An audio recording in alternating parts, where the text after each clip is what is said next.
Oui, bonjour. Donc là, en fait, je voulais vous parler de la notion d'équanimité au niveau de l'âme. Quelque chose de très important, mais vraiment très très important, mais qui ne se gagne pas en une vie seulement.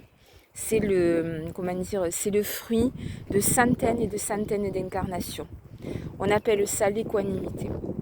Donc l'équanimité, ça signifie que quoi qu'il arrive, ça peut paraître complètement dingue, mais quoi qu'il arrive, l'âme en fait a gagné une telle ampleur en termes de croissance vers la lumière, hein, pas vers l'ego, hein, vers la lumière, qu'elle reste équanime dans la perte et dans le gain, dans la joie et la peine, dans tout ce qui peut arriver en fait au cours de la vie. Alors ça ne veut pas dire qu'on n'est pas affecté, hein.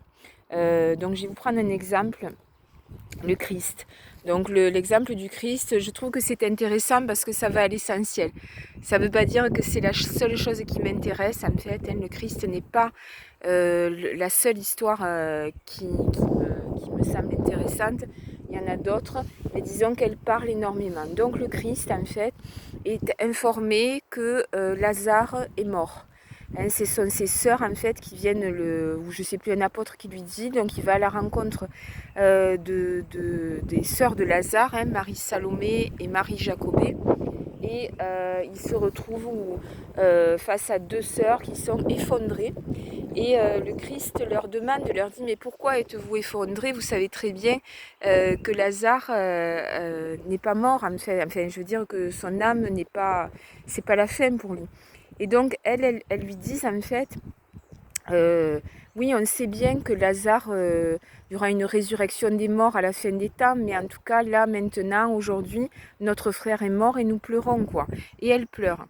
Et le Christ, en fait, qui sait bien que l'éternité existe, qu'il va ressusciter Lazare, en fait, hein, que Lazare va revenir à la vie, éprouve quand même de la compassion, en fait, pour elle, ressent, en fait, profondément leur peine et pleure avec elle. Mais ensuite, donc, sachant pertinemment au plus profond de son âme de quoi il est question, c'est-à-dire de résurrection en fait pour Lazare, eh bien il va ressusciter Lazare. Donc tout ça pour vous dire en fait que au niveau de l'âme, donc j'ai fait une vidéo qui parlait de que contient en fait une âme.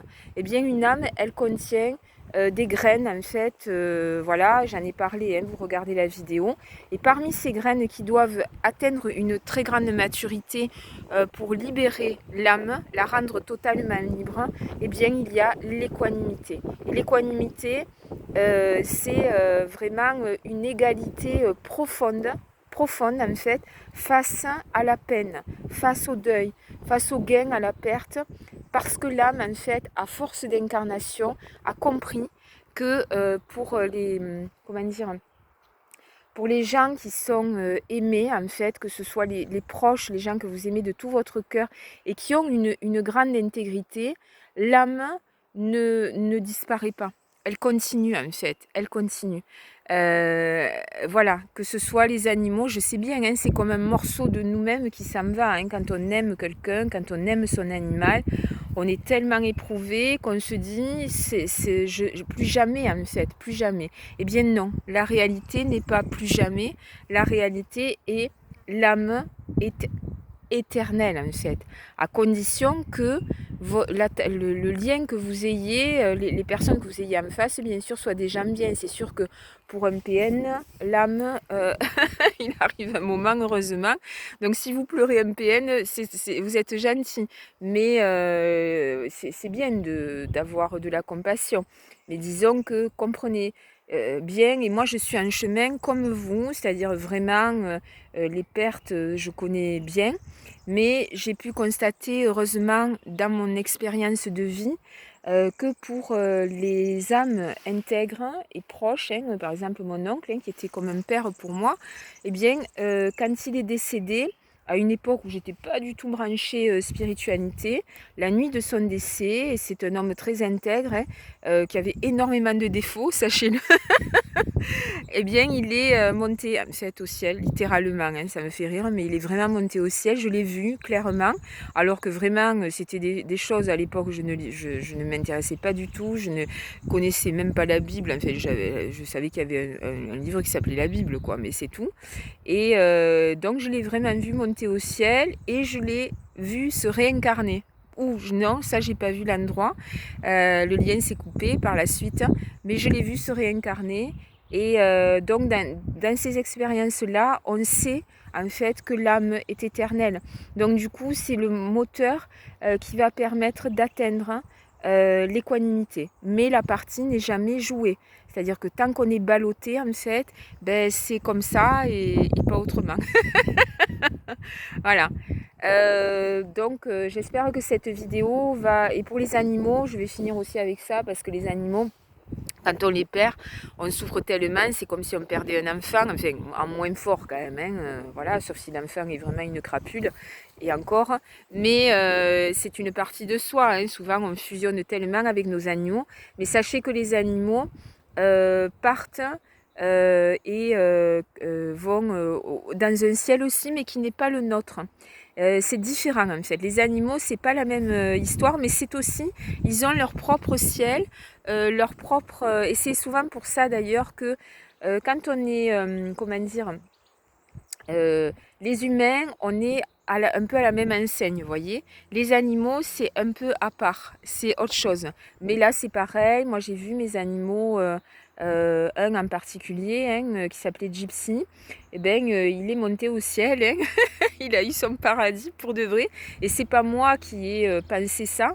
Moi, j'étais effondrée, en fait, vraiment, hein. J'ai mis 2 ans, ou plus que ça, même 5 ans, peut-être, je sais plus, à faire le deuil. Mais j'ai bien vu en fait dans quel endroit il atterrissait. La seule chose en fait, c'est que souvent on culpabilise pour quand les êtres que nous aimons, surtout quand ce sont des animaux ou des enfants, on se dit toujours qu'on n'a pas fait assez et la culpabilité nous fait encore plus souffrir. Mais ils ont aussi leur éternité, sachez-le. Voilà, donc l'idée c'est pas de fermer son cœur, hein. L'équanimité c'est pas de devenir Dark Vador, enfin de devenir Palpatine plutôt, mais ça fait partie du chemin en fait.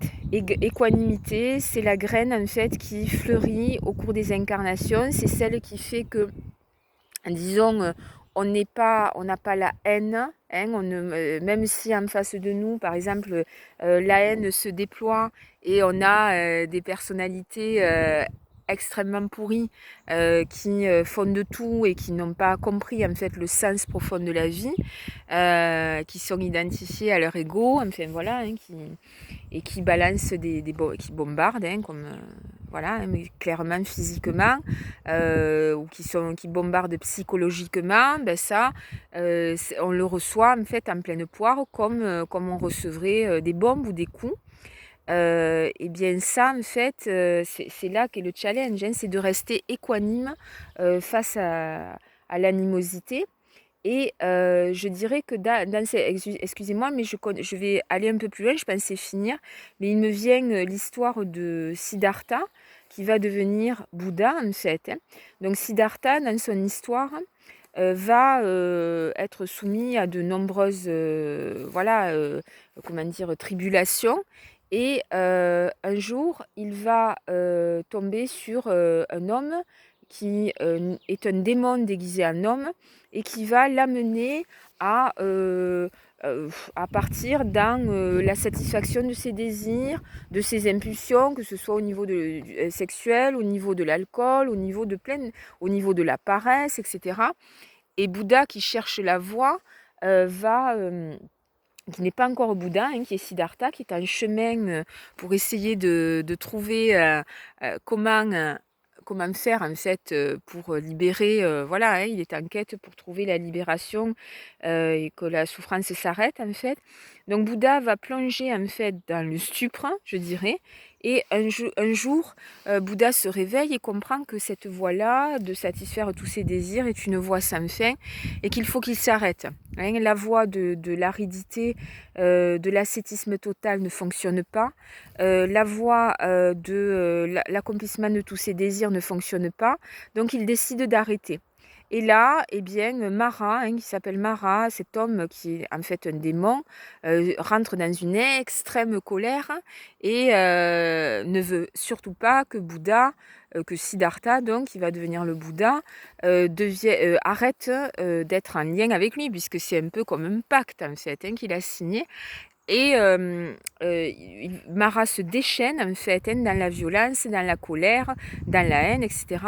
Et là, Siddhartha reste équanime, totalement équanime face à tous les mouvements en fait qui se déploient face à lui. Et donc le démon, donc Mara, finit par comprendre que Bouddha en fait est équanime et finit par disparaître. Enfin, il y a encore autre chose qui se passe, mais disons que Siddhartha reste équanime, totalement. C'est-à-dire, il est vraiment paisible, comme un lac paisible, malgré tout ce que le démon va déployer de charme, de haine, de tout ce que vous voulez. Et là, en fait, Siddhartha atteint l'éveil et devient le Bouddha. Donc l'équanimité fait partie du chemin.